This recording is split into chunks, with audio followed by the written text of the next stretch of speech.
बना देता है। क्योंकि पुरानी किताब में क्या था, वो रोबोट बोल रहा था, रोबोट 5 साल से एक ही किताब चल रही थी, एक ही चैप्टर चल रहा था, तो रोबोट के माफिक हम बोल रहे थे। और क्लास में कभी कभार वो रोबोट ही बन जाता है, क्योंकि काफ़ी साल हो चुके आज टीचिंग को। मगर जब वो सिलेबस बदल जाता है तब वो रियल टीचर वापस कुछ सालों के बाद बाहर निकलता है, क्योंकि उस समय आप रोबोट नहीं है। उस समय आपको बहुत लाइव रहना पड़ता है, अवेयर रहना पड़ता है, प्रेजेंट माइंडेड रहना पड़ता है। तो आपको वैरायटी मिलता है, सिग्निफिकेंस मिलेगा, सबसे ज़्यादा मिलेगा। बिकॉज मानो ना मानो, हमारे देश में तो डॉक्टर्स को कितना भी आप महत्व दे दो या इंजीनियर्स को कितना भी महत्व दे दो, मगर शास्त्रों में लिखा गया है मातृदेवो भव, पितृदेवो भव, और तीसरे है गुरुदेवो भव। यानी कि जो हमें सिखाते हैं, जो हमें शिक्षा देते हैं, वही हमारे लिए भगवान के बराबर है। और इसलिए सिग्निफिकेंस, यस एब्सोल्युटली हमारे लिए सिग्निफिकेंस है। आज यारो, यहाँ पर आप में से ऐसे कितने टीचर्स होंगे जो 20-25 साल अगर टीचिंग दे चुके, जैसे क्योंकि कोई प्रिंसिपल्स हो या कोई रिटायर्ड प्रिंसिपल्स अगर मेरे सामने अभी बैठे हुए हैं, तो ऐसे कितने बच्चे होंगे जो उनके आके पैर छूते होंगे आज, और वो टीचर या वो प्रिंसिपल हैरान कि भाई ये कौन है। शायद वो बच्चे को हम ना भी जानते हो, मगर वो बच्चा हमें जानता है, वो पैर छू रहा है ये कहते हुए कि सर मैं आपके पास पढ़ाई किया था, तो मैं आपके पास ये सब्जेक्ट सीखा था। ये कितना बड़ा हमारे लिए सिग्निफिकेंस है जब वो बच्चा ये कह रहा है कि आज मैं ये बन चुका हूं, या इतना बड़ा बिजनेस कर रहा हूं, या मैं यहां पर नौकरी करता हूं। लव कनेक्शन, एब्सोल्युटली बच्चे आपको चाहते हैं, पसंद करते हैं, आपके साथ रहना चाहते हैं। They always have the love and connection. रही बात कि बच्चे हमारा कभी मजाक उड़ाते हैं तो कभी मस्ती भी करते हैं, मगर उसके बारे में मैं कुछ समय के बाद बात करूंगा, क्योंकि उन्हें भी अपनी जिंदगी में वैरायटी चाहिए, राइट। तो कभी पर्सनली मत लो उनके मजाक को, वो उनकी जरूरत है, that's okay. Growth absolutely and contribution, वो 2 पॉइंट्स तो वैसे ही आपने ही बता दिए थे मुझे। सो आप समझ सकते हैं दोस्तों कि ये सारी जरूरतें इस काम से आपकी पूरी हो रही है। और इसलिए एक बात तो पक्की है यारो, ये आपका प्रोफेशन नहीं है, ये आपका पैशन है। और जब कोई चीज पैशन बन जाती है तो फिर उसमें जो मजा है वो कोई प्रोफेशन और कोई काम से कभी नहीं हो सकता। दोस्तों, आपके पास मौका है कि आप टीचिंग के द्वारा एक ऐसी जिंदगी जी सकते हैं जिसमें जिंदगी के आखिरी दिन पर आपको कभी अफसोस नहीं होगा। मैं आपको समझाता हूं। कोई भी इंसान जब जिंदगी के आखिरी दिन पर पहुंचेगा, क्या वो ये कहता है आखिरी दिन पर कि काश मुझे और वक्त मिल जाता, मैं और थोड़ा पैसा कमाना चाहता था? क्या वो आखिरी दिन पर यह कहेगा कि काश मैं और थोड़ा ऑफिस में रहा होता? क्या जिंदगी के आखिरी दिन पर वो ये कहेगा कि मैं थोड़ा और ज्यादा टीवी देखना चाहता था? ना। 2 ही चीजें होंगी हमेशा दोस्तों जिंदगी के आखिरी दिन पर। एक, काश मुझे थोड़ा सा और ज्यादा वक्त मिल जाता उन लोगों के साथ बिताने के लिए जिन्हें मैं प्यार करता हूं, जिन्हें मैं पसंद करता हूं। और इससे बढ़कर दूसरी बात, काश मुझे और थोड़ा मौका मिला होता, मैं समाज को तो दुनिया को कुछ दे पाता। इससे ज्यादा किसी की आखिरी जरूरत आखिरी दिन पर कभी नहीं होती है। और मुझे नहीं लगता कि ऐसा अफसोस आपको कभी होने वाला है, क्योंकि आप कोई ऐसे ही काम में है कि जहां पर आप उन लोगों के बीच में हैं जो सबसे ज्यादा आपको प्यार दे सकते हैं। दोस्तों, बात तो पक्की है, बच्चों से ज्यादा प्यार हमें कोई नहीं दे सकता। और दूसरा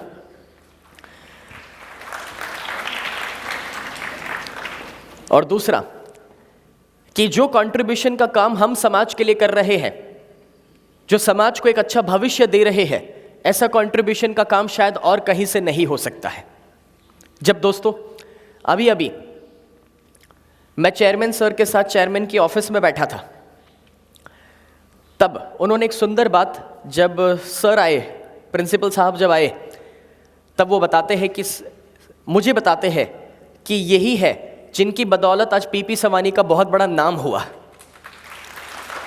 अब मजेदार बात देखिए, सर हंसते हुए ये कहते कि नहीं सर, हम तो सिर्फ काम करते हैं, बट अल्टीमेटली उन्हीं की प्रेरणा है, तो उन्हीं के द्वारा ये सब खड़ा हुआ है। बट तब वो खुद ये बता रहे हैं कि भाई मेहनत तो आप लोगों की है। अब यही तो मजेदार बात है, यू पीपल आर कंट्रीब्यूटिंग। यारो, मैं आपको ये समझाने की कोशिश कर रहा हूं कि भगवान तो तब है जब भक्त है, भक्ति ना हो तो भगवान का मतलब क्या है। और उसी तरह से आप ही है जो स्कूल्स को चलाते हैं, आप ही है जो उसका नाम करवाते हैं। तो जैसे सर ने अभी अभी स्टेज पर बताया था, चाहे कोई बच्चों का फोटोग्राफ आ जाए तो कोई बच्चों का रैंक आ जाए, उसके पीछे बैक स्टेज पर आपने ही काम किया है। दोस्तों, कंट्रीब्यूशन का ये रोल जो आप समाज के लिए अदा कर रहे हैं, शायद इससे बड़ा और कोई रोल हम कभी अदा नहीं कर सकते हैं। This is a wonderful job you are doing. और इतनी सारी बातें बताने के बाद मैं आपको सिर्फ ये एहसास करवाने की कोशिश कर रहा हूँ कि आप कितना सुंदर काम कर रहे हैं, जस्ट बिकॉज यारो जो काम हम करते हैं जब उसमें हमारा एटीट्यूड बदल जाता है तो वो काम करने का तरीका अपने आप बदल जाता है। यू सी, इंपॉर्टेंट जिंदगी में एक ही चीज़ है, आप हर एक चीज़ के साथ कैसा मीनिंग जोड़ रहे हैं। जब आपके ज़िंदगी में मीनिंग्स बदल जाते हैं, आपका ज़िंदगी का रिस्पॉन्स भी बदल जाता है। Let me explain. आपका फ़ोन दीजिएगा मुझे। दोस्तों, एक छोटा सा मैं एग्जाम्पल देना चाहूँगा। जैसे कि मोबाइल फ़ोन मेरे पास यहाँ पर है, ऑलराइट, और मान लेते हैं कि ये जो मोबाइल फ़ोन है, ये मोबाइल फ़ोन इस तरह से गिर जाए और टूट जाए। इंपॉर्टेंट ये नहीं क्या हुआ, इंपॉर्टेंट ये है कि हम उसके साथ कैसा मीनिंग जोड़ रहे हैं। जो सोचेगा कि 10,000 का नुकसान हुआ वो दुखी है, वो रोएगा। लेकिन जो ये सोचेगा कि यार 10,000 का फ़ोन जाना था गया, अब चल ये सोचना शुरू करूं कि 20,000 का कहाँ से आएगा, अपने आप ज़िंदगी बदल जाती है, राइट। अगर आप आध्यात्मिक है, आप धार्मिक है, तो आप ये भी तो सोच सकते हैं कि अब तो भगवान भी नहीं चाहते थे इतना पुराना बकवास फ़ोन आप यूज़ करें। इंपॉर्टेंट ये नहीं है कि क्या हुआ, इंपॉर्टेंट बस एक ही चीज़ है कि आप उसके साथ क्या जोड़ रहे हैं। और जब दोस्तों आपके मीनिंग बदल जाते हैं, सब कुछ बदल जाता है। जैसे कि हमारा एक्सीडेंट हो गया, 5 दिन हमें अस्पताल में रहना पड़ा। एक इंसान दुखी हो रहा है ये सोचते हुए कि मेरे साथ ऐसा क्यों हुआ, मैंने किसी का क्या बिगाड़ा था, ऐसे लोगों को लाइसेंस क्यों देते जिनको गाड़ी चलाना नहीं आता। और दूसरी जगह पर एक दूसरा इंसान, यार 5 दिन का छुट्टी चाहिए था, मिल गया। बोले वो स्नेह देसाई के प्रोग्राम में जाकर मैंने किताबें तो खरीदी थी, कभी पढ़ने का टाइम नहीं मिला था, अभी 5 दिन टाइम ही टाइम है, वो किताबें पढ़ लेता हूँ। यह थोड़ा वक्त मिला अपने बच्चों के साथ बिताने के लिए। और नॉर्मली साल में हमेशा हमें दुनिया को और लोगों को मिलने जाना पड़ता है, दोस्तों को, रिश्तेदारों को। अब तो सब सामने से मिलने को आएंगे और खाली याद थोड़ी आएंगे, कुछ ना कुछ लेकर आएंगे। दोस्तों, मैं आपको ये समझाने की कोशिश कर रहा हूँ कि ज़िंदगी में इंपॉर्टेंट ये नहीं कि क्या हुआ या क्या कर रहे हैं, बस इंपॉर्टेंट इतना ही है कि आपने कौन सा मीनिंग उसके साथ जोड़ा हुआ है। बस सवाल इतना ही है कि अगर आप एक टीचर हैं तो आपने टीचिंग के साथ कैसा मीनिंग जोड़ा हुआ है। जिस दिन मीनिंग बदल जाता है, ज़िंदगी बदल जाती है। और यारो, जिन्होंने ये मीनिंग्स बदल दिए हैं, जिन्होंने इसे सही में एक पैशन बना दिया है, उन्होंने अपनी पूरी की पूरी ज़िंदगी इस पर न्यौछावर कर दी है। उन्होंने कभी नहीं सोचा कि मेरा पीरियड ख़त्म हुआ या नहीं।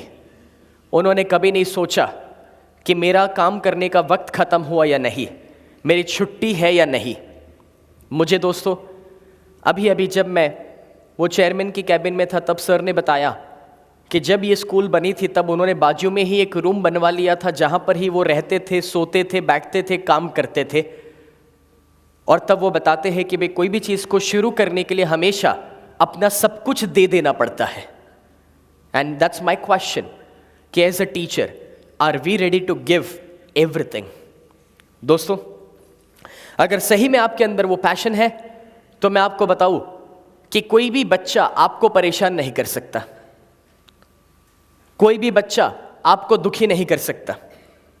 उसकी शैतानी में भी आपको कुछ अच्छाई दिखेगी, उसकी शैतानी में भी आपको एक क्रिएटिविटी नज़र आ रही है। मुझे एक बात बताइए, क्या आपके क्लास के बच्चे हर दिन नई शैतानी करना जानते हैं? जिस बात को लेकर अभी तक हम परेशान थे, क्या ये नहीं कह सकते कि हर दिन नई शैतानी करना कितना क्रिएटिव काम है, बच्चा इंटेलिजेंट है? मीनिंग, जो मीनिंग जोड़ोगे जिंदगी वैसे ही बन जाती है। दोस्तों, अगर उस शैतानी को आप पर्सनल लेवल पर ले लोगे तो परेशान हो सकते हो। और वही शैतानी को कभी कभार हमारे पास ऑप्शन है कि बच्चा बनकर उसे हंसते हुए भी ले सकते हैं और उस टॉपिक को खुशी खुशी वहाँ पर काट कर अपना टॉपिक कंटिन्यू कर सकते हैं।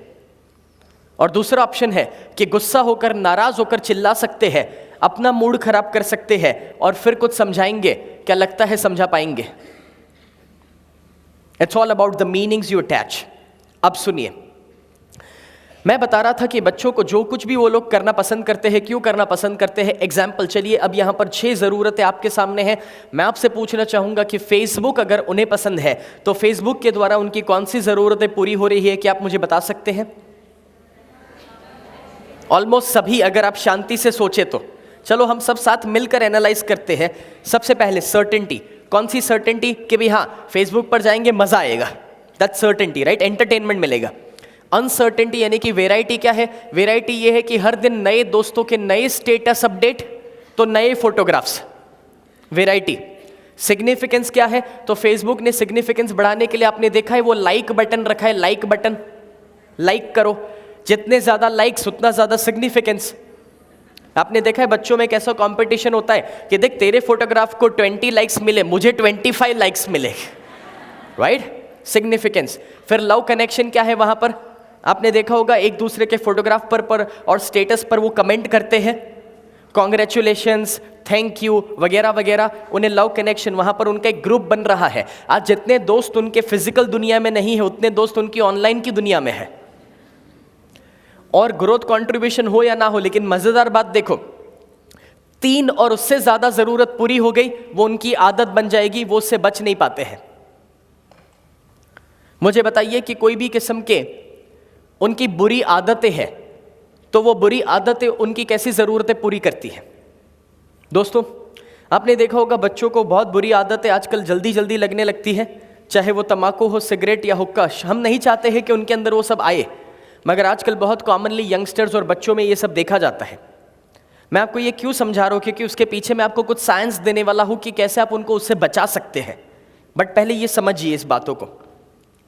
ये सी आपने देखा होगा कि कोई भी बच्चा कोई बुरी आदत क्या अकेले सीखेगा? उसे सिखाने वाला कोई तो होगा। Do you agree? तो लव कनेक्शन है, मतलब दोस्तों के साथ ही हो रहा है ना, अकेले तो कभी नहीं होगा। फिर आपने देखा होगा कि उससे सिग्निफिकेंस मिलता है। आप कहेंगे सिग्निफिकेंस सर, वो तम्बाकू खाने से, सिगरेट से सिग्निफिकेंस कैसे होता है? मैं आपको समझाता हूँ सिग्निफिकेंस कैसे होता है। आपने देखा होगा फिल्मों में दिखाया जाता है कि एक हीरो सिगरेट पी रहा है और बाद में सब विलन को धो डाला, फिर वापस सिगरेट पिया। बच्चे के दिमाग में क्या डाला जा रहा है पता है? इसे मैं कहता हूं एनएससी। एनएससी का साइकोलॉजी में फुल फॉर्म होता है न्यूरोलॉजिकल एसोसिएटिव कंडीशनिंग। यानी कि सुनो ध्यान से, जिन्होंने पहली बार तंबाकू सिगरेट नाम की चीजें बनाई थी, पहली बार, उन लोगों ने एक मीटिंग किया। वो लोग मिले, सब इकट्ठा हुए और सोचना शुरू किया कि यार कैसे इस चीज़ों को मार्केट में फैलाए, देखते जो मज़ा। तो उसमें से एक इंसान बोला कि यार ये चीज़ें मार्केट में नहीं फैल सकती क्योंकि इसको खाने पीने से इंसान मर सकता है और इसका टेस्ट तो बहुत ही बकवास है। तो दूसरे बंदे क्या बोले पता है? बोले टेंशन मत लो, इंसान बहुत बेवकूफ़ है। इंसान को जिस चीज़ के लिए तुम ट्रेन करोगे वो वही करना शुरू कर देगा। और इसीलिए आज सिगरेट, शराब और तंबाकू को कैसी कैसी चीज़ों के साथ जोड़ा गया है, कभी ऑब्जर्व किया है एडवर्टाइजमेंट में और फिल्मों में? एग्जाम्पल के तौर पे,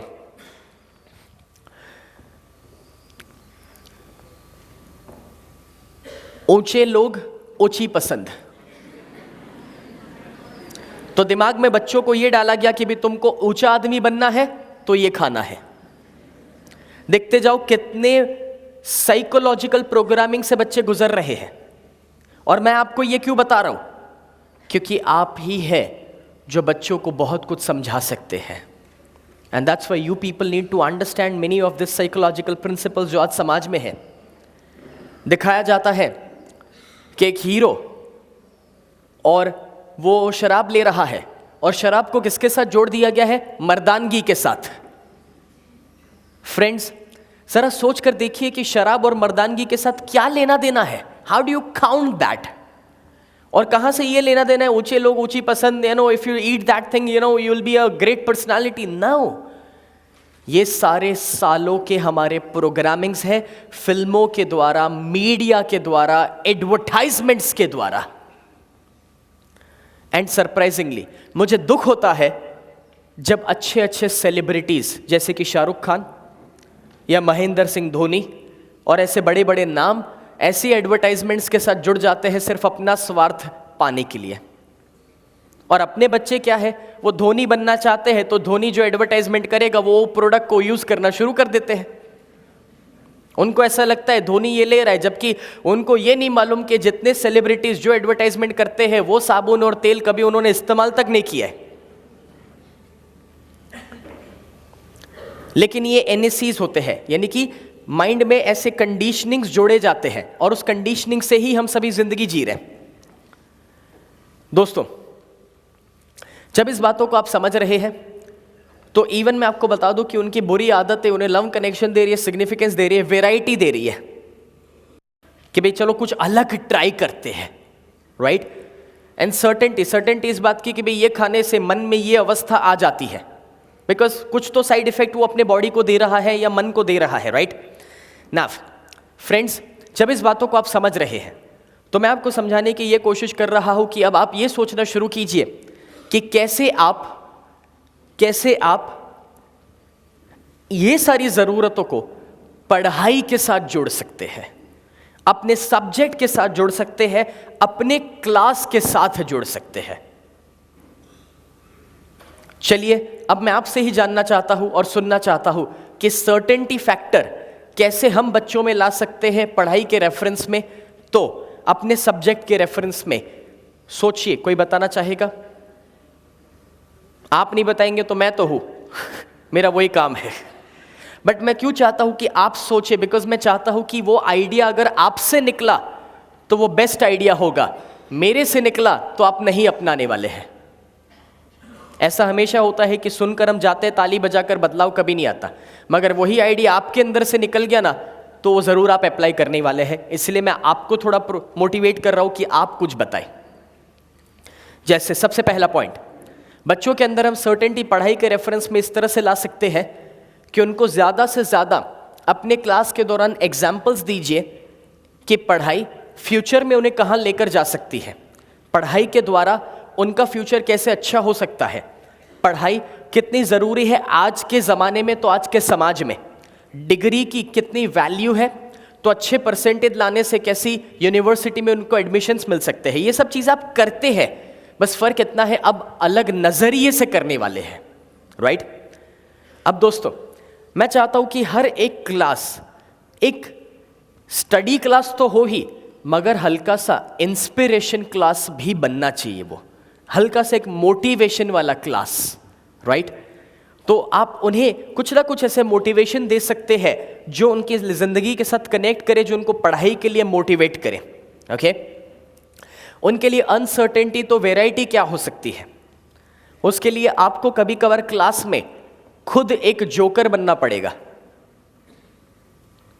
टीचर्स को बहुत शर्म आती है कभी कभार अपने ऊपर मजाक करने में, मगर ग्रेट टीचर वही होता है जो अपने ऊपर भी मजाक करके बच्चों का इंटरेस्ट अपनी ओर ला सकता है।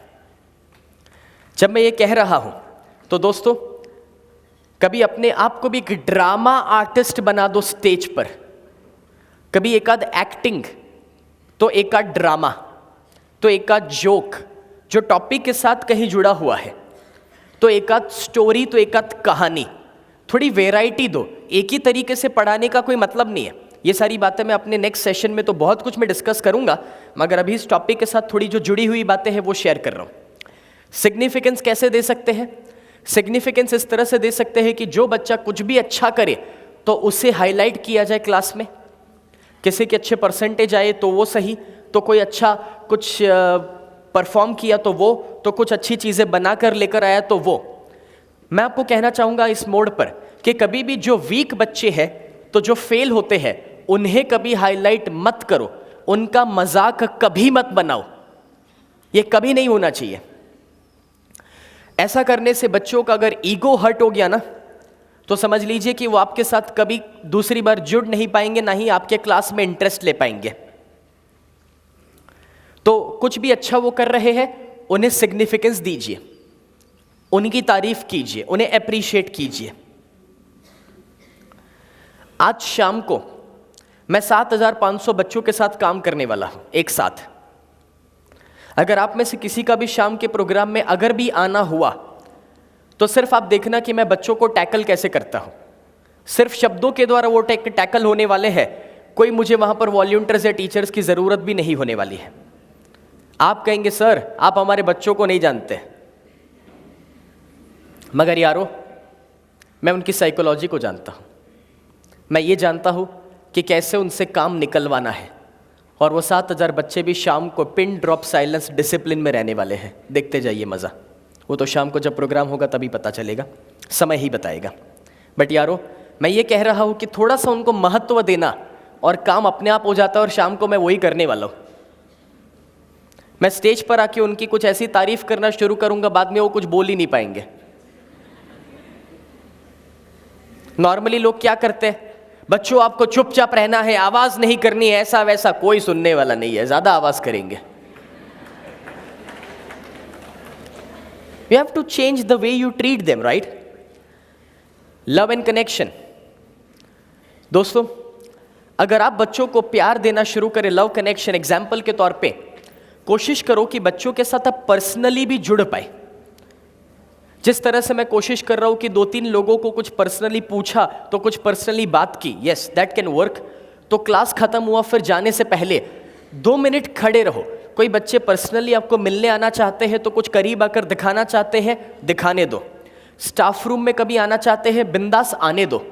कभी ऐसा माहौल ना हो कि उन्हें डर लगे स्टाफ रूम में आने से, तो आपको कभी मिलने से। ये कभी नहीं होना चाहिए। यहाँ पर तो टीचर और स्टूडेंट की बात है। कृष्ण भगवान होते हुए भी अर्जुन को अपना दोस्त बना लिए थे। वहाँ पर भी गुरु शिष्य परंपरा उन्होंने तोड़ दी थी। मैं ये नहीं कह रहा कि बच्चे के मन में अपना एक डर ना हो और एक रिस्पेक्ट ना हो, उतना हमें नीचे नहीं आना है। ज़रूर उसे एक अपनापन का एहसास देना है। मैं आपको याद करवाना चाहूँगा कि आपको स्कूल और कॉलेज के टाइम पे कौन से सब्जेक्ट पसंद थे, ज़रा सोचिए।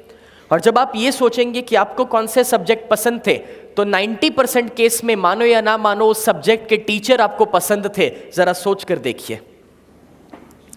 और आपको जो सब्जेक्ट पसंद नहीं थे, अगेन 90% केस में उसके टीचर्स आपको पसंद नहीं थे। अब सोच कर देखिए आपका सब्जेक्ट कितना इंटरेस्टिंग है या नहीं है, वो किस पर आधारित है? आप पर, हम पर, राइट?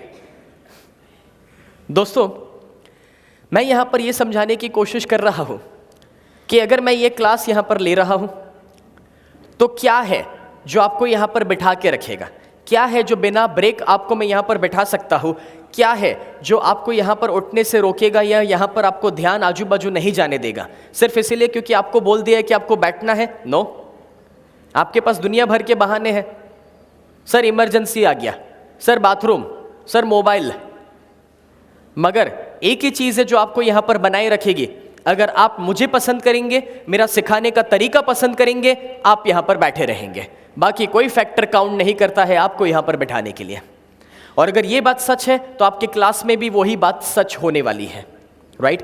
तो it's all about the love and connection. You can connect with your children. आप बच्चों के साथ कनेक्ट होइए, बच्चों के साथ बातें कीजिए। कोशिश करो कि बच्चों को आप नाम से जानते हो, जितना भी पॉसिबल है। सब नहीं, मगर जितने भी पॉसिबल है बच्चों को नाम से पुकारना, तो नाम से जानना, पर्सनल लेवल पर उनके साथ कभी बातें करना।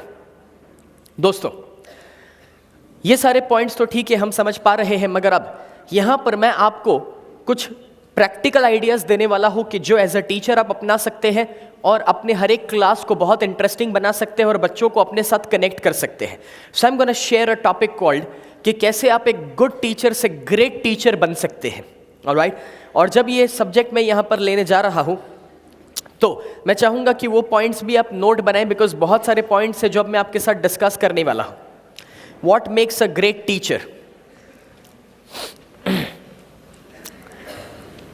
यहाँ पर जब इस सब्जेक्ट को हम डिस्कस करेंगे कि what makes a great teacher, तो स्टेप वाइज अलग अलग पॉइंट्स हम डिस्कस करते जाएंगे।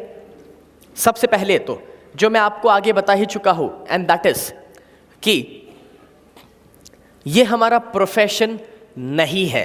ये क्या है? पैशन। सो पैशन हमेशा हमारे अंदर होना चाहिए, एंड जब वो पैशन है तो सब कुछ मुमकिन होने लगता है। इंसान पैशन के लिए कुछ भी करने को तैयार है, right. Now comes the third point, and that is बच्चों से प्यार। देखिए दोस्तों, ये बहुत बड़ा पॉइंट है। अगर आपको बच्चों से प्यार है तो आप देखेंगे कि आपको ये काम हमेशा मज़ा आएगा। लेकिन अगर आप बच्चे ही पसंद नहीं करते हैं तो मुझे नहीं लगता कि ये काम में आप 100% दे सकते हैं। और इसीलिए बच्चों से प्यार करना बहुत आवश्यक है। एक सोशल रिस्पॉन्सिबिलिटी हमें समझनी होगी कि आपको पता है हर बच्चे के अलग अलग जन्म होते हैं। आप कहेंगे अलग अलग जन्म मतलब क्या? समझाता हूँ, सुनिएगा। पहला होता है सेल्यूलर बर्थ। सेल्यूलर बर्थ मतलब कि जब पहली बार कंसेप्शन होता है, माँ की कोख में वो जन्म लेता है, उसे कहते हैं सेल्यूलर बर्थ। दूसरा, जब वह संसार में आता है तब उसे फिजियोलॉजिकल बर्थ कहते हैं अथवा बायोलॉजिकल बर्थ। दूसरी ही क्षण पर जब वो रोना शुरू करता है, जब डॉक्टर उसे मारते हैं, तब उसे कहते हैं साइकोलॉजिकल बर्थ। और जब वो पहली बार स्कूल में आता है तब उसका सोशल बर्थ होता है। और हम टीचर्स बच्चों के सोशल बर्थ के लिए आधारित है। हम वहाँ पर डॉक्टर है जो उसका वो जन्म करवाते हैं, राइट। और जब ये सोशल बर्थ उसका हो रहा है तब उसे समझ आता है कि हाँ भाई, माँ बाप और परिवार से बाहर भी दुनिया में कोई है, कुछ अस्तित्व है, और वो बर्थ हम खुद करवाते हैं। और इसलिए बच्चों से प्यार करना बहुत ज़्यादा आवश्यक है, क्योंकि उसका वहाँ पर एक नया जन्म हो रहा है। साथ ही साथ उसके बाद हमें टीचर के रूप में ज़िंदगी भर एक स्टूडेंट बने रहना पड़ता है। सर, वहाँ पर एक पार्टिसिपेंट थे जिन्होंने एक शेयरिंग किया था कि वो हमेशा सीखना चाहते हैं या सीखने को मिलता है। मैं उनका नाम जानना चाहूँगा सर, प्लीज़। सतीश। यहाँ पर सतीश जी हमारे साथ हैं। मुझे बहुत अच्छा लगा जब सतीश जी ने ये जवाब दिया, एंड दैट इज़ कि भाई सर, सीखने को मिलता है और इसलिए टीचिंग का काम बड़ा पसंद है। दोस्तों, मैं यहाँ पर चाहता तो अपना लंबा चौड़ा इंट्रोडक्शन दे सकता था। मेरे कंप्यूटर में मेरा 5 मिनट का एनिमेशन के साथ का इंट्रोडक्शन है, जो आपको मेरे दुनिया भर की डिग्री और अचीवमेंट्स और बड़े बड़े लोगों के साथ के मेरे कॉन्टैक्ट्स दिखाता। बट यारो, उसका कोई मतलब नहीं था, क्योंकि वो इंट्रोडक्शन मेरा फेक इंट्रोडक्शन है। फेक इंट्रोडक्शन मतलब कि वो सब तो मैंने समाज से पाया हुआ है मेहनत करने के बाद, वो मैं नहीं हूँ। मैं क्या हूँ? तो मैं एक स्टूडेंट हूँ। मैं क्यों आपको कुछ सिखा सकता हूँ? क्योंकि मैं सीखने के लिए तैयार हूँ, इसीलिए मैं किसी को कुछ सिखा सकता हूँ। अगर दुनिया को देखकर हम सीखे ही नहीं, लोगों को देखकर हम सीखे ही नहीं, तो यारो हम किसी को कुछ सिखा नहीं सकते हैं। आपने ऑब्जर्व किया कि मैं कितने सारे एग्जाम्पल्स दे दिया यहाँ पर, सिर्फ एक जब मैं 10 मिनट चेयरमैन ऑफिस में बैठा था उसके, या सर जब स्टेज पर आके कुछ बोल कर गए तो उसके कितने एग्जाम्पल्स मैंने शेयर कर दिए। मैं सुनने के लिए तैयार हूँ, सीखने के लिए तैयार हूँ, मैं एक स्टूडेंट हूँ। एज अ टीचर हमारा भी फ़र्ज़ है कि हम ज़िंदगी भर सीखते रहे, हर जगह से कुछ ना कुछ जानते रहे। अगर आप सीखने के लिए तैयार है यारो, तो हर एक जगह से कुछ ना कुछ हमें सीखने को हमेशा मिल सकता है। It's just about being open minded. Even आप केबीसी भी देखते हो ना, तो अमिताभ बच्चन के तौर तरीकों से भी कितना सब सीखने को मिलता है। सबसे पहले वो इंसान हिंदी भाषा का कितना ब्यूटीफुल उपयोग करते हैं, कभी इंग्लिश वर्ड्स नहीं बोलते। तो उससे हम ये सीख सकते हैं कि जो भी लैंग्वेज में हमारा काम चल रहा है, उस लैंग्वेज को हम हो सके उतना रिफाइन करें कि वो बेहतरीन तरीके से बोल पाए। दूसरा, उनसे कितने छोटे लोग सामने हैं तो भी वो कितना मान सम्मान देते हैं। हम भी अपने क्लास स्टूडेंट को मान सम्मान दे सकते हैं। We can give so much respect to our students, right. आप उन्हें रिस्पेक्ट देंगे, रिटर्न में वो आपको रिस्पेक्ट देंगे। सो ऐसी छोटी छोटी बातें हर जगह से हमें सीखने को मिल सकती है, राइट। उसके बाद 5th point, work as a team. कभी कभार मैंने देखा है कि लोग किस तरह से बिहेव करते हैं, पता है? भाई मेरा क्लास खत्म हो गया, अब पीछे कौन आ रहा है कौन नहीं आ रहा, बोले कोई लेना देना नहीं है। इस तरह से काम नहीं होना चाहिए यारो। अगर आपका क्लास कोई दिन 5 मिनट लंबा चला तो पीछे के टीचर के साथ कोऑर्डिनेट कर लो। अगर आपका क्लास 5 मिनट जल्दी खत्म हो रहा है तो भी उनके साथ कोऑर्डिनेट करो।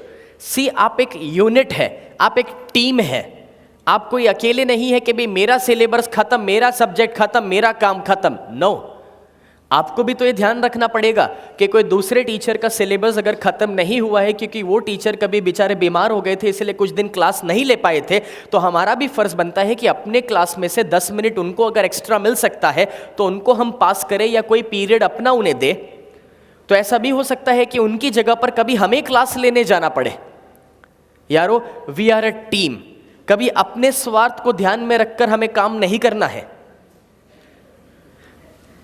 मैं एक बहुत बुरी चीज बोलने जा रहा हूं, सुनने में अच्छी नहीं लगेगी मगर मैं कहूंगा,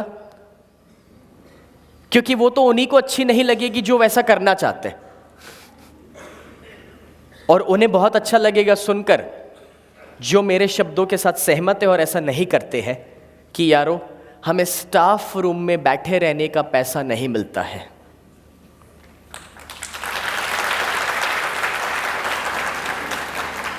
हमें एक एक मिनट बच्चों के साथ बिताने के लिए काम सौंपा गया है, जिम्मेदारी सौंपी गई है।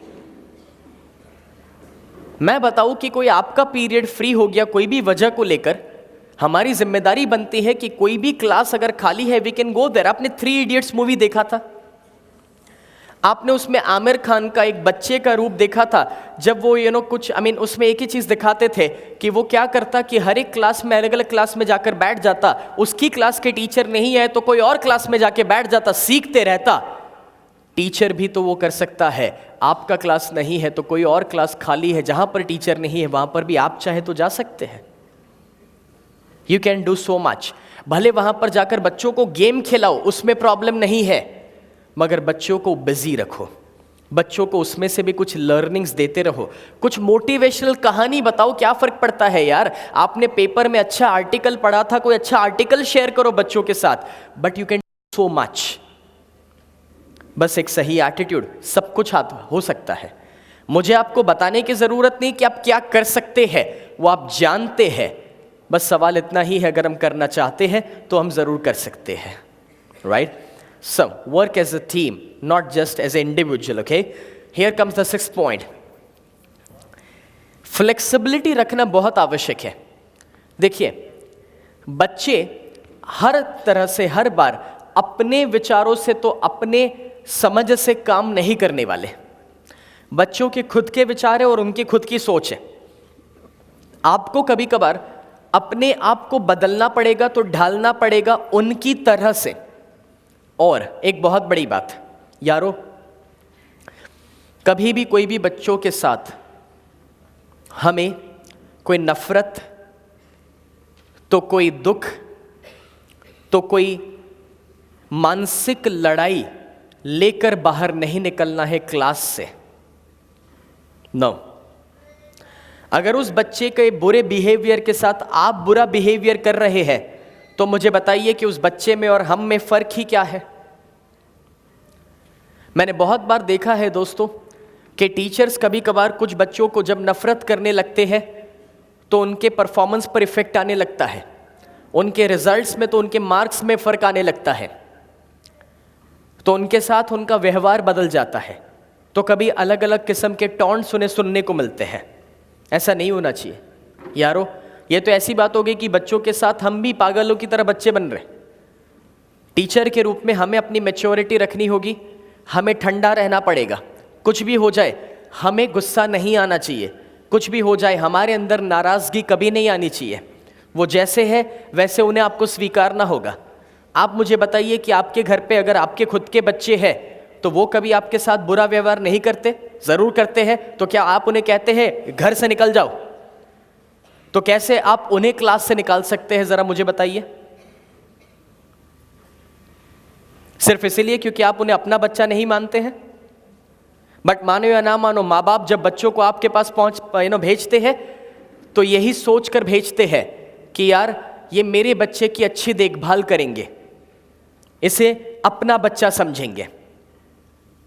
दोस्तों, मैं ये नहीं कह रहा कि उन्हें पनिशमेंट्स नहीं देनी चाहिए, मगर पनिशमेंट भी देना, उसके लिए भी कोई रूल्स होंगे, उसके लिए भी कोई एथिक्स होते हैं। ऐसे पनिशमेंट्स देना कि जिसमें हम खुद वो काम ना कर सके, खुद हमें ही वो तकलीफ दे दे, ऐसे कभी नहीं होना चाहिए।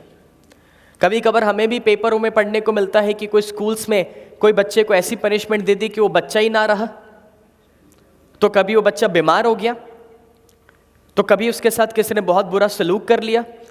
ये कितना जायज़ होगा?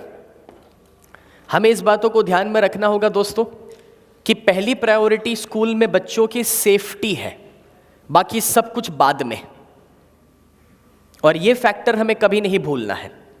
And that's why personal level पर बच्चों के साथ कोई फाइट लेकर हमें नहीं जाना है, हमें फ्लेक्सिबल होना होगा, अपने आप को बदलना होगा समय के साथ, राइट? साथ ही साथ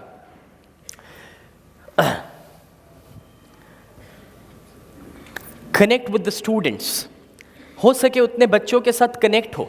मैंने आगे ही बता दिया, पर्सनल लेवल पर कुछ बातें करना, तो उसे कोई सवाल पूछना, तो उसे पढ़ने के लिए कुछ देना। दोस्तों जितना आप उनके साथ पर्सनल लेवल पर कनेक्ट होते जाएंगे उतना वो आपको अच्छा रिस्पॉन्ड करेंगे। मैं आपको एक ब्यूटीफुल आइडिया देता हूँ, सुनो। जो क्लास में सबसे मस्ती करने वाला बच्चा है, सबसे ज़्यादा शैतानी करने वाला बच्चा है, उसी को अपना दोस्त बना लो। अब मुझे मत कहना साहब दोस्त કેવી રીતે બનાવાય, એવું नहीं શીખવાડું, એ તમને બધાને ખબર છે, તમે કરી શકો છો, आप कर सकते हैं, आई नो दैट। बहुत पुराने ज़माने की कहावत है, चोर को चौकीदार बना दो एंड यू आर डन, कोई प्रॉब्लम ही नहीं है बाद में। और वही करना है। क्लास में पता है कि वो एक बच्चा शैतानी हमेशा शुरू करता है, तो उस बच्चे को पर्सनल लेवल पर कभी बुलाओ, बातें करो, उसके साथ अच्छा व्यवहार करो, ज़रूरत पड़े उसका कोई अच्छा काम एक्स्ट्रा में करके दो, और फिर देखो मज़ा। वो बच्चा आपके क्लास में दूसरों बच्चे को शांत करेगा, खुद शैतानी कभी नहीं करने वाला। सो connect with the students, right? उसके बाद कॉन्फिडेंस होना हमारे अंदर बहुत बड़ी बात होती है, राइट? कॉन्फिडेंस ही नहीं है तो कभी भी स्टेज पर आके या कोई लोगों के सामने आकर बोलना पॉसिबल ही नहीं है। और हमारा काम भी एक तरीके से पब्लिक स्पीकिंग जैसा ही है कि हमें भी काफ़ी लोगों के सामने आकर बोलना रहता है। So we need lot of confidence, है ना दोस्तों? मुझे बहुत खुशी हुई थी कि कल जब वो पेरेंट्स का प्रोग्राम था, तब मेरे आगे 2 लोग थे जो स्टेज पर आके कुछ बोल कर गए, और आज भी 1 आध 2 और लोग थे जो यहाँ पर कुछ बोले। और मैंने बहुत अच्छे से देखा कि कल और आज जो भी लोग स्टेज पर थे और कुछ मेरे आगे बोल कर गए, काफ़ी कॉन्फिडेंस के साथ, तो काफ़ी अच्छे से वो बोल पाए। और मेरी नज़र हमेशा एक पब्लिक स्पीकर की नज़र होती है, तो उस तरह से मुझे बड़ा अच्छा लगा कि भाई स्टेज पर जो भी लोग बोल रहे हैं बहुत अच्छा बोल रहे हैं, वरना इतने लोगों के सामने इंसान अपना नाम भी भूल जाता है। मगर मैंने यहाँ पर देखा कि अपने जो भी टीचर्स या जो भी मैनेजमेंट से आए यहाँ पर, उन्होंने काफ़ी अच्छा परफॉर्म किया। You know that confidence is needed everywhere. Confidence नहीं है तो आपके अंदर का नॉलेज कभी बाहर निकल ही नहीं सकता है, आपके अंदर की काबिलियत और खासियत अंदर ही रह जाती है। इसलिए कॉन्फिडेंस तो होना ही चाहिए, बहुत बड़ी हमारी रिक्वायरमेंट होगी। उसके बाद पेशेंस, धीरज, इस पर मैं ज़्यादा बातें नहीं करूँगा। आप सभी समझते हैं कि कोई बच्चा रातों रात नहीं बदलने वाला, उसे धीरज चाहिए, पेशेंस चाहिए। जैसे मैं आपको बताऊं, यहाँ पर ये टीचर्स का प्रोग्राम अभी हुआ, क्या आप 100% जितना मैं सिखा रहा हूँ सब लेकर जाने वाले और 100% बदलेंगे? कोई पॉसिबिलिटी नहीं है। इवन मैं आपकी जगह पर बैठा होता तो मैं भी नहीं बदलता। यारो, हम हमेशा समय के साथ बदलते हैं। जैसे यहाँ से आप अभी जब जाएंगे तो अपने अंदर 10-20% बदलाव लेकर जाएंगे। जब इसी तरह से कभी हमारा वापस मिलना होगा और तब मैं नया टॉपिक लूँगा, तब और कुछ 10-20% नई बातों को आप अपना पाएंगे। धीरज तो रखना पड़ेगा, समय तो देना पड़ेगा। और बच्चों में भी वही केस है कि वो रातों रात कुछ नहीं करेंगे, थोड़ा थोड़ा बदलाव धीरे धीरे उनमें देखा जाएगा। उसके बाद बच्चों के लिए कंपैशन होना हमेशा आवश्यक है। कंपैशन को हिंदी में क्या कहेंगे? करुणा, कृतज्ञता, करुणा, जो भी हम कहना चाहें। कुछ लोगों ने हाथ ऊपर किया, माफ़ कीजिए मैं आपको मौका नहीं दे पाया। बट दोस्तों, बच्चों के लिए सही में कृतज्ञता तो करुणा, कंपैशन अपने अंदर हमेशा हो, ये आवश्यक है, ज़रूरी है। उन्हें हम अपना बच्चा माने, जो मैं आगे ही बता दिया। अगर वो फीलिंग है तो आप हमेशा हर एक बच्चे को बेस्ट प्यार तो बेस्ट केयर दे पाएंगे। साथ ही साथ अंडरस्टैंडिंग द साइंस, ये पॉइंट बहुत बड़ा पॉइंट होगा।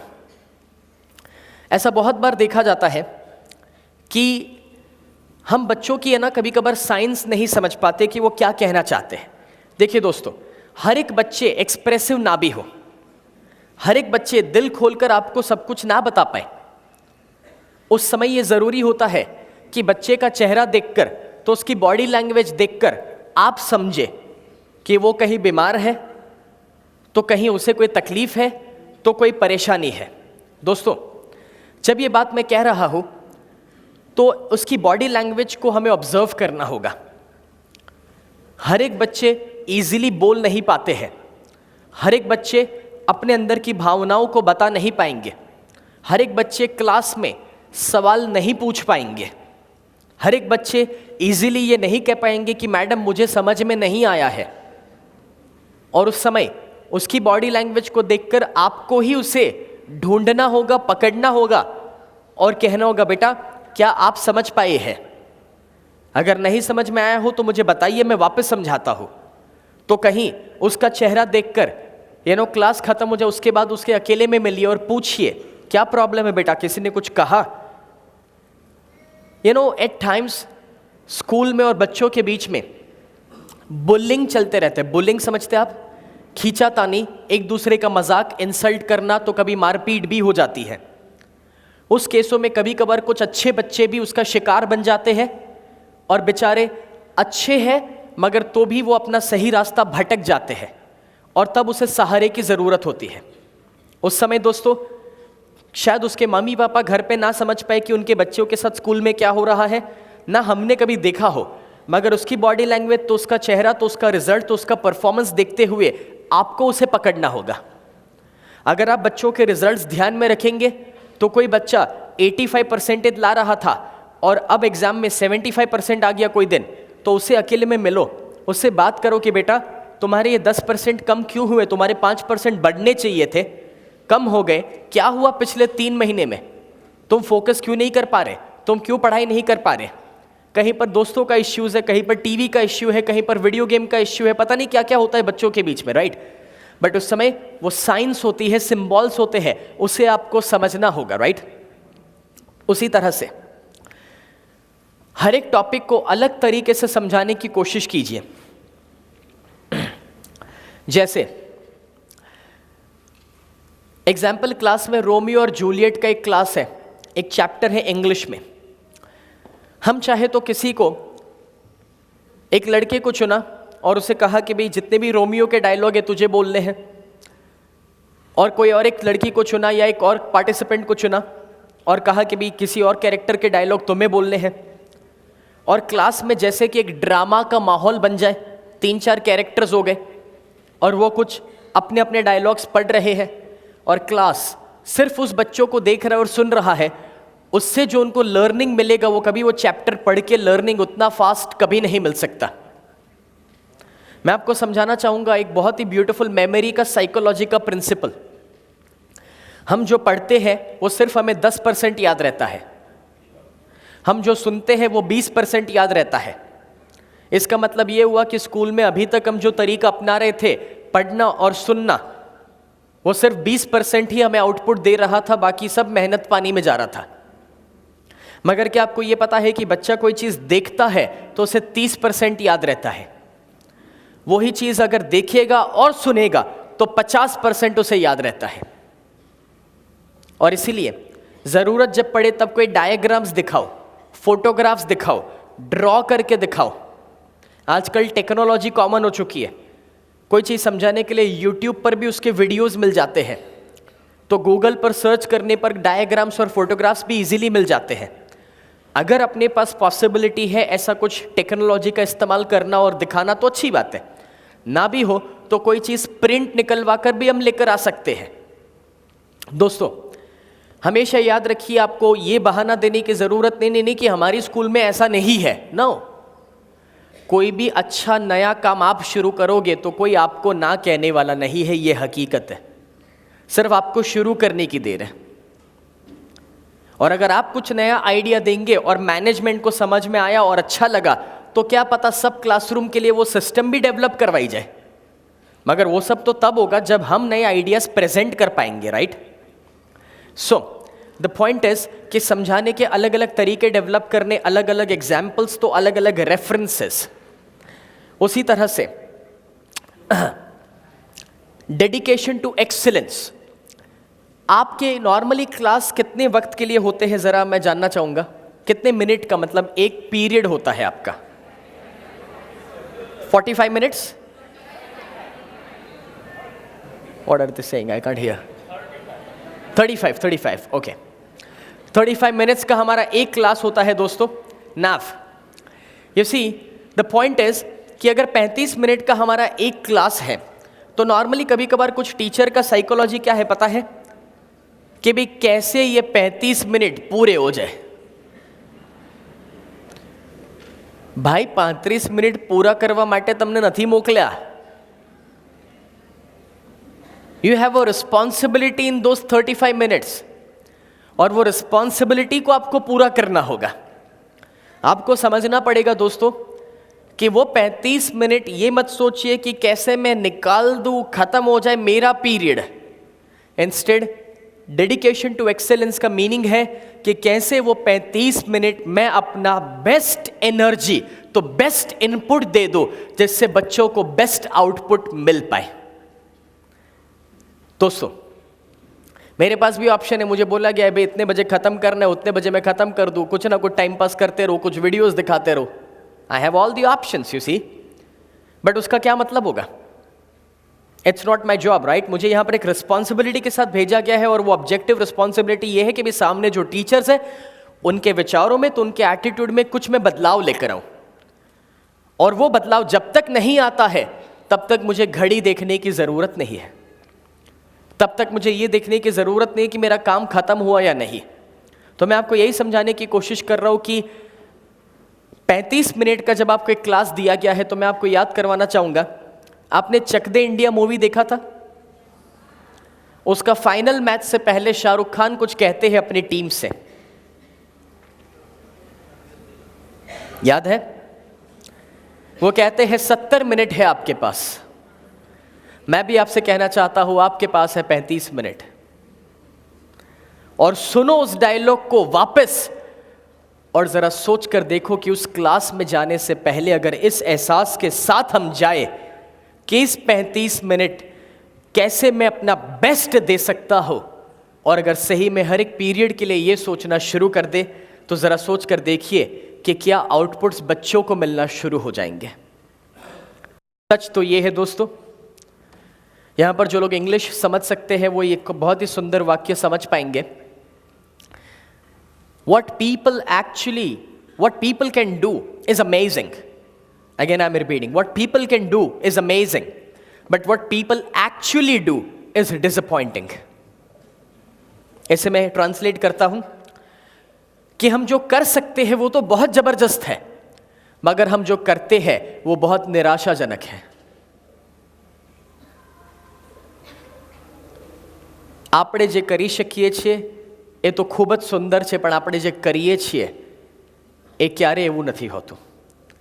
प्लीज़ अंडरस्टैंड कि हमारे पास पोटेंशियल कितना है, तो नॉलेज कितना है, और उसमें से कितना हम उपयोग में ले पाते हैं और कितना आउटपुट दे पाते हैं। सो कोशिश कीजिए कि आप अपना बेस्ट दे सके हर तरीके से। जब बेस्ट देने की बात है, लोग मुझे बहाने देते हैं, एक्सक्यूजेस देते हैं, सर क्लास में ऐसा है, सर वैसा है, हमारे पास ये नहीं, वो नहीं, ये बंधन, वो बंधन, इतना ही टाइम होता है, और दुनिया भर के एक्सक्यूज देते हैं। एक बात बता देता हूं मैं आपको आज, अगर आपके पास रीजंस है तो रिजल्ट्स कभी नहीं हो सकते। अगर आपके पास रीजंस है तो रिजल्ट्स कभी नहीं हो सकते। और जब मैं कह रहा हूं तो एक छोटा सा वीडियो मैं आपको दिखाना चाहूंगा, यही समझाने के लिए कि अगर हम अपनी जिंदगी से रीजंस हटा दें तो क्या आउटपुट्स और क्या रिजल्ट्स हमें मिल सकते हैं। इसे ध्यान से देखिएगा, एक बहुत ही ब्यूटीफुल वीडियो, इस पे जो भी लिखा हुआ आएगा मैं इसे समझाते जाऊंगा, एक्सप्लेन करते जाऊंगा, मगर ये 4 मिनट का वीडियो बहुत ही ज्यादा ब्यूटीफुल है, इसे देखिए और समझिए।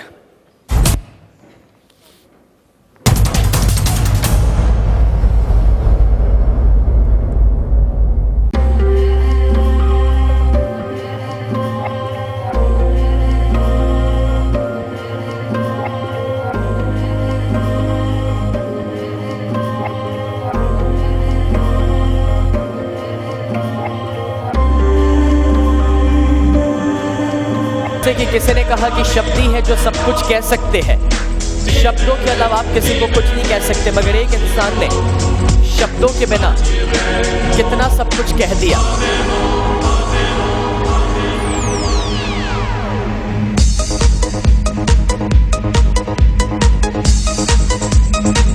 उनके एक एक एक्सप्रेशंस क्या कुछ नहीं कह जाते। The great comedian my dear friends, Charlie Chaplin. लोग कहते हैं कि अगर आपका परिवार अमीर है तो ही आप अमीर बन सकते हैं, लेकिन किसी ने ये नियम तोड़कर दिखाया। उनके परिवार के पास कोई पैसा नहीं था, उनके पास पैसा नहीं था। क्या आपको पता है उन्होंने 1980 में 1980 में IDBI बैंक से लोन मांगा, उनका लोन रिजेक्ट हुआ। 2008 में मुकेश अंबानी ने IDBI बैंक को खरीदने का ऑफर दिया।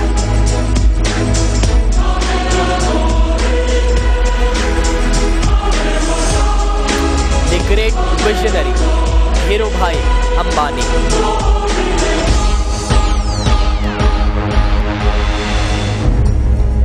लोग कहते हैं कि कॉर्पोरेट दुनिया में आगे बढ़ने के लिए आपके पास बड़ी बड़ी डिग्रियां होनी चाहिए,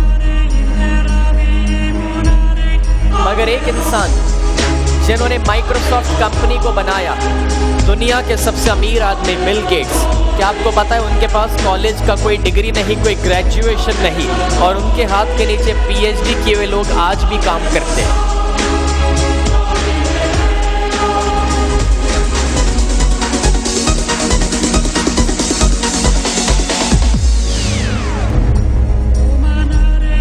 लोग कहते हैं कि हम 60 साल के करीब पहुंचे, उसके बाद तो हमें रिटायरमेंट लेना चाहिए, उसके बाद थोड़ी कोई काम करेगा।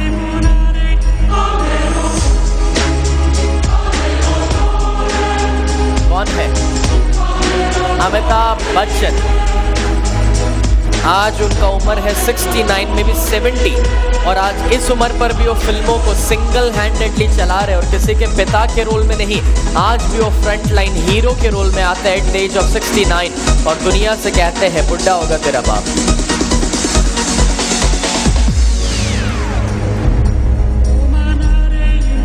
लोग कहते हैं कि अनुभव ना हो, तजुर्बा ना हो तो सफलता नहीं मिलती।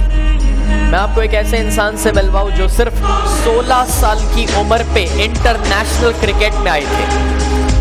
कहाँ था कोई अनुभव, तो कहाँ था कोई तजुर्बा, मगर तब से लेकर अभी तक वो क्रिकेट के किंग बने हुए हैं। हर दिन नए परफॉर्मेंस, तो हर दिन नए रिकॉर्ड्स। एक अकेला इंसान इतने रिकॉर्ड्स बना चुका है कि किसी को 2 जन्म लेने पड़ेंगे उतने रिकॉर्ड्स तोड़ने के लिए, कि जिन्हें क्रिकेट का भगवान माना जाता है।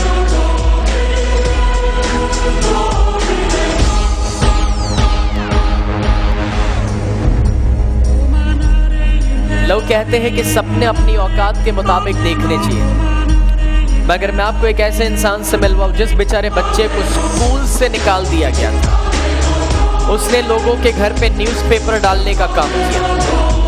उसका सपना था कि वो हॉलीवुड का स्टार बनना चाहता है, और उसे कार्टून्स बनाने का शौक था।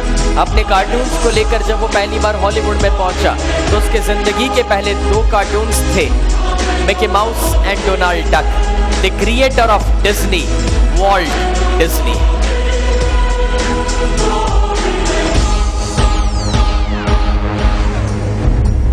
लोग कहते हैं इंडिया एक ही स्पोर्ट्स में वर्ल्ड चैंपियन है, और वो है क्रिकेट, मगर क्रिकेट में तो इंडिया सिर्फ 2 बार वर्ल्ड चैंपियन है। मगर क्या आप इस इंसान को जानते हैं? ये इंसान अभी तक 5 बार वर्ल्ड चैंपियन रह चुके हैं, और हर बार इंडिया का नाम रोशन किया है पूरी दुनिया में इंटेलिजेंस में।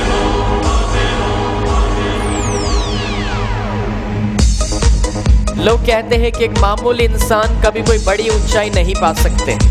आप मुझे बताइए कि किसी के पिता फिशरमैन हो, मछलियां पकड़ते हो, तो वो बेचारा बेटा क्या बन सकता है? वही बेटा हमारे देश के एक बहुत बड़े साइंटिस्ट बने, जिन्होंने इंडिया के लिए मिसाइल्स बनाए, जिनको मिसाइल मैन के नाम से जाना गया। And later on he became the president of India, my dear friends, doctor APJ Abdul Kalam himself.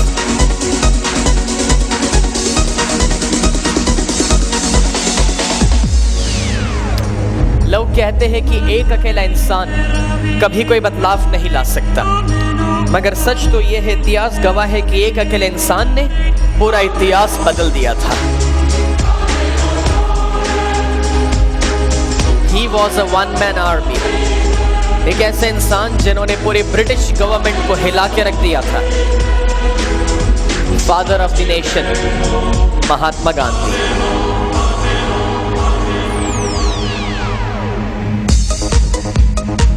लोग कहते हैं कि अपने ठंडे दिमाग से कुछ नहीं हो सकता, आपके अंदर जोश होना चाहिए, एग्रेशन होना चाहिए, तो ही आप कुछ कर सकते हैं। मगर एक इंसान ने अपने ठंडे दिमाग से क्या कुछ नहीं करके दिखाया। खुद का ही एक स्टाइल, खुद का ही एक तरीका और खुद की एक सोच। एक ऐसे इंसान जो इंडिया को एक ऐसी ऊंचाई पर लेकर गए जो किसी ने सोचा तक नहीं था।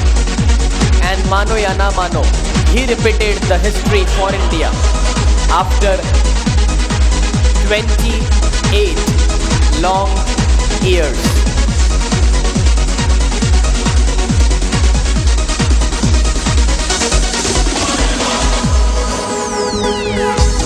तो दोस्तों, नामुमकिन ये कोई सच नहीं है, ये तो किसी ने कहा है, किसी की राय है।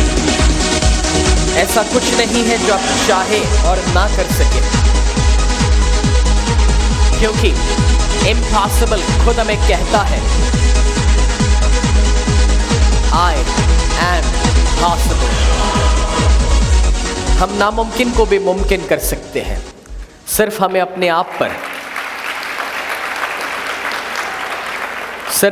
आप पर विश्वास रखने की ज़रूरत है। मगर अपने आप पर विश्वास रखना यही तो सबसे मुश्किल काम है, क्योंकि वो हज़ारों किलोमीटर दूर जो शनि है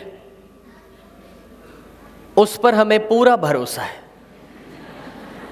मगर अपने आप पर नहीं है। मगर दोस्तों, मैं तो सिर्फ इतना ही कह रहा हूं कि नेचर ने, ईश्वर ने आपको इतने सुंदर काम के लिए चुना गया है, इतना ब्यूटीफुल रोल आपको मिला है संसार में, कि जहां पर अगर आप सही में अपना बेस्ट देना शुरू कर दे, सभी रीजंस यानी कि बहानों को और एक्सक्यूजेस को हटाकर, तो हम अपने देश के लिए ऐसे ही कोई नए सचिन तो विवेकानंद या अंबानी खड़े कर सकते हैं। And that's the power and the responsibility with you, and you can make that possible. आपको भी दोस्तों अपनी ज़िंदगी के सब टीचर्स याद नहीं होंगे, मगर कोई एक टीचर तो याद रह गया होगा, तो कोई एक क्लास याद रह गया होगा, तो कोई एक मोटिवेटिंग वाक्य कोई टीचर का याद रह गया होगा, जो आज आपको इस ऊंचाई तक लेकर आया है। और इसीलिए कभी ये ना सोचिए कि मैं कितनी भी मेहनत करूं ये लोग सुधरने वाले नहीं हैं। उस तरह से तो बॉस मारा प्रोग्राम कैंसिल कर दे, जो कोई सुधरवाना नहीं, तो मैं भी प्रोग्राम देना बंद कर दूं क्या? नो, मुझे भी पता है आप में से बहुत कम लोग चीज़ों को अप्लाई करेंगे, बट स्टिल मैं पॉजिटिव हूँ। मैं ये एक्सपेक्ट करता हूँ कि आप सभी इसे अपनाएंगे, और वही एक्सपेक्टेशन से आपको भी अपने क्लासेस लेने हैं स्टूडेंट्स के साथ। मैंने एक दिन एक कहानी जब सुनी थी दोस्तों, वो दिन और आज का दिन मुझे कभी कोई फ़र्क नहीं पड़ा कि कौन कितना अपना रहा है, बस मैं अपना बेस्ट देते रहा हूँ। वो दिन और आज का दिन, एक छोटी सी कहानी आपके साथ भी शेयर करना चाहूँगा। एक बच्चा सागर के किनारे पर कुछ कर रहा था, और एक इंसान ने कहीं दूर से देखा, तो वो उसके करीब जाकर देखता है कि वो क्या कर रहा है, क्योंकि उसे इस तरह से डर लगा कि वो खेलने कूदने में शायद पानी के बहाव में चला ना जाए। तो करीब आकर देखा, तो उसने क्या देखा, ये आउट ऑफ इंडिया की स्टोरी है। तो वहाँ पर पानी के बहाव में काफ़ी सारी स्टार फिश, एक मछली होती है एक किस्म की स्टार फिश, वो तालाब के वो सागर के किनारे पर आ जाती थी। तो वो क्या कर रहा था, एक एक को उठाकर पानी में डाल रहा था। तो वो जो एक अनुभवी इंसान 40-50 साल के जो उस बच्चे को देख रहे उसके पास जाते और कहते हैं, बेटा तुम तुम्हारे लेफ्ट साइड पर देखो। तो उसने लेफ्ट साइड देखा। फिर बोले तुम तुम्हारे राइट साइड पर देखो, तो राइट साइड देखा। बोले ये कितना बड़ा किनारा है। और हर दिन कितनी मछलियां इस तरह से बाहर आ जाती होंगी। तुम अकेले यहां पर कितनी भी मेहनत करोगे, क्या फर्क ला पाओगे? वो कुछ नहीं बोलता, दौड़कर जाता है, एक मछली उठाता है, पानी में डालता है और कहता है अंकल उसे तो फर्क पड़ा ना।